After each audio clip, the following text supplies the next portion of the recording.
The Chevy came in with a roaring sound in the left rear. I could hear it pretty prominent. Hub bearing, we were kind of rusted and seized up. Anyway, you're going to have to take your caliper bracket off, 2 bolts, which are 15 mils. Get enough room to get your pads opened up a little bit, probably with a screwdriver, and get that open. Put your caliper up here so it don't fall. Now, this thing came off with the backing plate attached, so I had to kind of lubricate a lot of lubrication and bouncing and hitting, and got it out of there.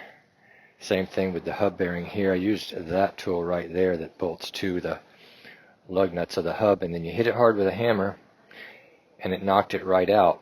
We're waiting on the new part to reinstall, but I just thought I'd show you.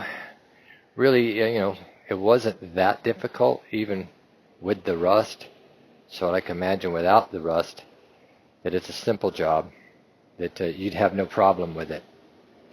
So enjoy. I hope this helps somebody. I didn't show you a start to finish, just trying to do some short videos, because in the end, all we really care about is how to get it done. Thanks for watching. Cooper's Automotive. Sick cars come for recuperation.